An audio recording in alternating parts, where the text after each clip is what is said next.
ओम शांति। 28 अगस्त की बाबा की मुरली। मीठे बच्चे, तुम जितना बाप को याद करेंगे उतना आत्मा में लाइट आएंगी। ज्ञानवान आत्मा चमकीली बन जाती है। प्रश्न, माया किन बच्चों को जरा भी तंग नहीं कर सकती? उत्तर, जो पक्के योगी हैं, जिन्होंने योग बल से अपनी सर्व कर्म इंद्रियों को शीतल बनाया है, जो योग में ही रहने की मेहनत करते हैं, उन्हें माया जरा भी तंग नहीं कर सकती। जब तुम पक्के योगी बन जाएंगे तब लायक बनेंगे। लायक बनने के लिए प्यूरिटी फर्स्ट है। ओम शांति। किन बच्चों को माया तंग नहीं कर सकती? जो पक्के योगी हैं, योग बल से अपनी सर्व कर्म इंद्रियों को शीतल बनाया है, जो योग में रहने की मेहनत करते हैं, उन्हें माया तंग नहीं कर सकती। और जब पक्के योगी बन जाएंगे तब लायक बनेंगे, और लायक बनने के लिए प्यूरिटी फर्स्ट। ओम शांति। मीठे मीठे बच्चों को बाप बैठ समझाते हैं, अज्ञान के कारण तुम्हारी आत्मा डल हो गई है। हीरे में चमक होती है ना, पत्थर में चमक नहीं होती। इसलिए कहा जाता है पत्थर मिसल डल हो गई है। फिर जागती है तो कहा जाता है यह जैसे पारसमणि है। अब अज्ञान के कारण आत्मा की ज्योत डिम हो गई है, काली नहीं होती है। नाम यह रखा हुआ है। आत्मा सबकी एक जैसी होती है। शरीरों की बनावट अनेक प्रकार की होती है, आत्मा तो एक ही है। अब तुम समझते हो हम आत्मा हैं, बाप के बच्चे हैं। ये सारा ज्ञान था, वह फिर धीरे धीरे निकल गया है। निकलता निकलता आखिर कुछ नहीं रहता तो कहेंगे अज्ञान। तुम भी अज्ञानी थे, अब ज्ञान के सागर से ज्ञानी बनते जाते हो। आत्मा तो बहुत सूक्ष्म है, इन आँखों से देखने में नहीं आती। बाप आकर समझाते हैं, बच्चों को नॉलेज फुल बनाते हैं, तब सुजाग होते हो। घर घर में सोजरा हो जाता है। अभी घर घर में अंधियारा है, अर्थात आत्मा डिम हो गई है। अब बाप कहते हैं मुझे याद करो तो लाइट आ जाएंगे, फिर तुम ज्ञानवान बन जाएंगे। बाप किसकी ग्लानि नहीं करते हैं, यह तो ड्रामा का राज समझाते हैं। बच्चों को कहा है ना, यह तो सब मूढ़मती हो गए हैं। कौन कहते हैं? बाप। बच्चे, तुम्हारी कितनी सुंदर बुद्धि बनी थी श्रीमत पर, अभी तुम फील करते हो ना, तुम्हें ज्ञान मिला है। ज्ञान को पढ़ाई कहा जाता है। बाप की पढ़ाई से हमारी ज्योति जग गई है। इनको ही सच्ची सच्ची दीपावली कहा जाता है। छोटेपन में मिट्टी के दीपक में तेल डाल ज्योति जगाते थे, वह तो रस्म चलती रहती है, उनसे कोई दीपावली नहीं होती। यह तो आत्मा जो अंदर है वह डिम हो गई है, उनकी ज्योति आकर बाप जगाते हैं। बच्चों को आकर नॉलेज देते हैं, पढ़ाते हैं। स्कूल में टीचर पढ़ाते हैं ना, वह है हद की नॉलेज, यह है बेहद की नॉलेज। कोई साधु संत भी पढ़ाते हैं क्या? रचयिता और रचना के आदि मध्य और अंत की नॉलेज कब सुनी? कभी कोई ने आकर पढ़ाई? जाकर देखो कहाँ यह नॉलेज पढ़ाते हैं। सिर्फ एक बाप ही पढ़ाते हैं, तो उनके पास पढ़ना चाहिए। बाप अनायास ही आ जाते हैं, ढिंडोरा थोड़े ही पीटते हैं कि मैं आ रहा हूँ। अनायास ही आकर प्रवेश करते हैं। वह आवाज़ तो कर ही नहीं सकते जब तक उनको ऑर्गन्स न मिले। आत्मा भी ऑर्गन्स बगैर आवाज़ नहीं कर सकती। शरीर में जब आई है तब आवाज़ करती है। तुम समझाओ तो कोई मानेंगे नहीं। बच्चों को जब यह नॉलेज दी जाती है तब समझते हैं। यह नॉलेज एक बाप के सिवाय कोई दे न सके। विनाश का साक्षात्कार भी कोई चाहते थोड़े ही हैं, यह बाप ही आकर कराते हैं। ड्रामा अनुसार पुरानी दुनिया अब खत्म होनी है, नई दुनिया स्थापन हो रही है। जिनको बाप से नॉलेज लेनी है वह आते रहते हैं। कितनों को ज्ञान दिया होगा, अनगिनत। गांव गांव से कितने ढेर आते हैं। यह आत्माओं और परमात्मा का मेला एक ही बार लगता है। संगम युग पर ही आते हैं। बाप आकर नई दुनिया स्थापन करते हैं। जिनकी ज्योति जगाते हैं वह फिर जाकर औरों की जगाते हैं। अभी तुम सबको वापिस जाना है, इसमें बुद्धि से काम लेना होता है। भक्ति मार्ग में तो है अंधियारा। ज्ञान देने वाला तो एक बाप चाहिए, वह आते ही है संगम पर। पुरानी दुनिया में ज्ञान मिल न सके। मनुष्यों के ख्याल में है अभी तो 40,000 वर्ष पड़े हैं, बिल्कुल ही घोर अंधियारे में है। समझते हैं 40,000 वर्ष बाद भगवान आएगा, जरूर आकर ज्ञान दे सदगति करेंगे। तो गोया अज्ञान है ना। इनको अज्ञान अंधियारा कहा जाता है। अज्ञान वालों को ज्ञान चाहिए। भक्ति को ज्ञान नहीं कहा जाता है। आत्मा में ज्ञान है नहीं, परंतु डल बुद्धि होने कारण समझते हैं भक्ति ही ज्ञान है। एक तरफ कहते हैं ज्ञान सूर्य के आने से सोजरा होगा, परंतु समझते कुछ नहीं। गाते हैं ज्ञान सूर्य प्रगटा। किसके लिए कहते हैं ज्ञान सूर्य? कब आया यह कोई नहीं जानते। पंडित आदि होगा तो कहेगा जब कलयुग पूरा होगा तब सोजरा होगा। यह सब बातें बाप आकर समझाते हैं। बच्चे नंबरवार समझते हैं। टीचर बच्चों को पढ़ाते हैं। एक रस तो बच्चे नहीं पढ़ेंगे। पढ़ाई में एक रस मार्क्स कभी होती नहीं। तुम जानते हो कि बेहद का बाप आया हुआ है। अब पुरानी दुनिया का विनाश भी सामने खड़ा है। अब भी बाप से ज्ञान लेना है और योग भी सीखना है। याद से ही वे कर्म विनाश होंगे। बाप कहते हैं इस संगम पर ही आकर इस शरीर का लोन लेता हूँ, अर्थात प्रकृति का आधार लेता हूँ। गीता में भी यह अक्षर है। और कोई शास्त्र का नाम बाबा नहीं लेते हैं, एक ही गीता है। यह है ही राजयोग की पढ़ाई, नाम रख दिया है गीता। इसमें पहले पहले लिखा है भगवानुवाच। अब भगवान किसको कहा जाता है? भगवान तो है निराकार, उनको अपना शरीर तो है नहीं। वह है निराकारी दुनिया जहाँ आत्मा रहती है। सूक्ष्म वतन को दुनिया नहीं कहा जाता। यह है स्थूल साकार दुनिया, वह है आत्माओं की दुनिया। खेल सारा यहाँ चलता है। निराकारी दुनिया में आत्माएं कितनी छोटी छोटी हैं, फिर पार्ट बजाने आती हैं। यह ख्यालात तुम बच्चों की बुद्धि में बिठाए जाते हैं। इसको ही ज्ञान कहा जाता है। वेद शास्त्र को कहा जाता है भक्ति, ज्ञान नहीं। तुम्हारी साधु सन्यासियों से इतनी भेंट नहीं हुई है। बाबा का तो बहुत संग रहा है, बहुत गुरु किए हैं। पूछा जाता है आपने सन्यास क्यों किया, घर बार क्यों छोड़ा? कहते थे विकार से बुद्धि भ्रष्ट हो जाती है, इसलिए घर बार छोड़ा। अच्छा, जंगल में जाकर रहते हो फिर घर बार की याद आती होंगी। बोला हाँ, बाबा का तो देखा हुआ है। एक सन्यासी तो फिर वापिस घर भी गया था, यह भी शास्त्रों में है। मनुष्य वानप्रस्थ अवस्था में तब जाते हैं जब आयु बड़ी हो जाती है। छोटी आयु में तो वानप्रस्थ ले न सके। कुंभ के मेले में बहुत छोटे छोटे नागे लोग आते हैं, दवाई खिलाते हैं जिससे कर्मेंद्रियां ठंडी पड़ जाती हैं। तुम्हारा तो है योग बल से कर्मेंद्रियों को वश में करना।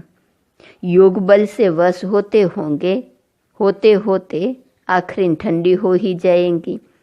कई कहते हैं बाबा माया बहुत तंग करती है। वहाँ तो ऐसी बातें होती नहीं। कर्मेंद्रियां वश तब होंगी जब योग में तुम पक्के होंगे। कर्मेंद्रियां शांत हो जाएंगी। इसमें बड़ी मेहनत है। वहाँ ऐसे छीछी काम होते नहीं। बाप आए हैं ऐसे स्वर्ग धाम में ले जाने। तुमको लायक बना रहे हैं। माया तुमको न लायक बनाती है, अर्थात स्वर्ग व जीवन मुक्त धाम में चलने लायक नहीं। तो बाप बैठ लायक बनाते हैं। उसके लिए प्यूरिटी है फर्स्ट। गाते भी हैं, बाबा हम पतित बन पड़े हैं, हमको आकर पावन बनाओ। पावन माना पवित्र। गायन भी है, अमृत छोड़ विष काहे को खाए। उनका नाम विष भी है, जो आदि मध्य अंत दुख देता है। यह भी ड्रामा में नूंद है। बाप कितना बार आए हैं, तुम बच्चों से आकर मिले हैं। तुम्हें कनिष्ठ से उत्तम पुरुष बनाया जाता है। आत्मा पवित्र होती है तो आयु भी बड़ी हो जाती है। हेल्थ, वेल्थ और हैप्पीनेस सब मिल जाती है। यह भी तुम बोर्ड पर लिख सकते हो। Health, wealth, happiness for generation 1 second. बाप से यह वर्षा मिलता है 21 जन्मों के लिए। कई बच्चे बोर्ड लगाने से भी डरते हैं। बोर्ड तो सबके घर पर रहता ही है। तुम सर्जन के बच्चे हो ना, तुमको हेल्थ, वेल्थ, हैप्पीनेस सब मिलती है, तो तुम फिर औरों को दे सकते हो तो क्यों नहीं बोर्ड पर लिख देते हो। तो मनुष्य आकर समझे कि भारत में आज से 5000 वर्ष पहले हेल्थ, वेल्थ थी, पवित्रता भी थी। बेहद के बाप का वर्षा 1 सेकंड में तुम्हारे पास बहुत आएंगे। तुम बैठ समझाओ, यही भारत सोने की चिड़िया थी, इन्हों का राज्य था। फिर ये कहाँ गए? 84 जन्म पहले यह लेंगे, यह नंबर 1 है ना, यही फिर लास्ट में आते हैं। बाप कहते हैं अब तुम्हारा 84 का चक्र पूरा हुआ, फिर शुरू होना है। बेहद का बाप ही आकर यह पद प्राप्त कराते हैं। सिर्फ कहते हैं तुम मुझे याद करो तो पावन बन जाएंगे। 84 जन्मों को जानकर बाप से वर्षा लेना है, परंतु पढ़ाई तो चाहिए ना। तुमको कहा जाता है स्वदर्शन चक्रधारी। नया तो कोई समझ न सके। तुम जानते हो स्व आत्मा को कहा जाता है। हम आत्मा जो पवित्र थी, शुरू से लेकर 84 का चक्र लगाया, वह भी बाप बताते हैं। तुमने पहले शिव की भक्ति शुरू की। तुम तो अव्यभिचारी भक्त थे, बाप के सिवाय कोई समझा न सके। बाप कहते हैं मीठे मीठे बच्चों, तुमने पहले यह जन्म लिया। कोई साहूकार होगा तो कहेंगे ना कि आगे जन्म में इसने ऐसा कर्म किया है। कोई रोगी होगा तो कहेंगे पिछले कर्म का हिसाब किताब है। अच्छा, इन लक्ष्मी नारायण ने कौन से कर्म किए, यह बाप बैठ समझाते हैं। इनके 84 जन्म पूरे हुए, फिर फर्स्ट नंबर में आना है। भगवान संगम युग पर ही आकर राजयोग सिखलाते हैं। अभी तुम समझ रहे हो कि बाबा हमें राजयोग सिखला रहे हैं, फिर भी तुम भूल जाएंगे। कर्म, अकर्म और विकर्म की गुह्य गति भी बाप ने समझाई है। रावण राज्य में तुम्हारे कर्म विकर्म हो जाते हैं, वहाँ कर्म अकर्म होते हैं। वहाँ रावण राज्य ही नहीं, विकार होता नहीं, वहाँ है ही योग बल। जबकि योग बल से हम विश्व के मालिक बनते हैं, तो जरूर पवित्र दुनिया भी चाहिए। पुरानी दुनिया को अपवित्र, नई दुनिया को पवित्र दुनिया कहा जाता है। वह है वाइसलेस वर्ल्ड, यह है विशेष वर्ल्ड। बाप ही आकर वैश्यालय को शिवालय बनाते हैं। सतयुग है शिवालय। शिव बाबा आकर तुमको सतयुग के लिए लायक बना रहे हैं। लक्ष्मी नारायण के मंदिर में जाकर तुम पूछ सकते हो, आपको मालूम है इन्होंने यह पद कैसे पाया, विश्व के मालिक कैसे बने? बाप कहते हैं तुम नहीं जानते हो, हम जानते हैं। तुम बाप के बच्चे ही कह सकते हो कि हम आपको बता सकते हैं इन्होंने यह पद कैसे पाया। इन्होंने ही पूरे 84 जन्म लिए, फिर पुरुषोत्तम संगम युग पर आकर बाप ने राजयोग सिखलाया है और राजाई दी है। उसके पहले नंबर 1 पतित थे, फिर नंबर 1 पावन बने। सारी राजधानी है ना, तुम्हारे चित्रों में सब क्लियर है। इन्हों को राजयोग किसने सिखलाया? ऊंचते ऊंच है ही परमात्मा। देवताएं तो सिखला ना सके, भगवान ही सिखलाते हैं, जिसको नॉलेजफुल कहा जाता है। बाप टीचर सतगुरु भी कहा जाता है। यह सब बातें वही समझ सकते हैं जिसने शुरू से शिव की भक्ति की होंगी। मंदिर बनाने वालों से तुम पूछो, आपने यह मंदिर बनाया है, इन्होंने यह पद कैसे पाया, इन्हों का राज्य कब था, फिर यह कहाँ गए, अब यह कहाँ है। पूछो ऐसा पद कैसे पाया, कब इन्हों का राज्य था, राज्य करके फिर कहाँ गए, अब कहाँ हैं। तुम 84 जन्म की कहानी बताओ तो बहुत खुश हो जाएंगे। चित्र पॉकेट में पड़ा हो, तुम किसको भी समझा सकते हो। शुरू से जिसने शिव की भक्ति की होगी वह सुनते रहेंगे, खुश होते रहेंगे। तुम समझ जाएंगे यह हमारे कुल का है। दिन प्रतिदिन बाबा बहुत सहज युक्तियाँ बतलाते हैं। तुमको अब समझ मिली है, परमपिता परमात्मा ही सर्व का सद्गति दाता है। 21 जन्मों के लिए सतयुगी बादशाही मिल जाती है। 21 जन्मों का वर्षा इस पढ़ाई से ही मिलता है। टॉपिक भी बहुत हैं। वैश्यालय और शिवालय किसको कहा जाता है, इस टॉपिक पर हम परमपिता परमात्मा की जीवन कहानी बता सकते हैं। लक्ष्मी नारायण के 84 जन्मों की कहानी, यह भी टॉपिक है। विश्व में शांति कैसे थी, फिर अशांति कैसे हुई, अब फिर कैसे शांति स्थापन हो रही है, यह भी टॉपिक है। अच्छा, मीठे मीठे सिकिल दे बच्चों प्रति माता पिता बाप दादा का याद प्यार और गुड मॉर्निंग।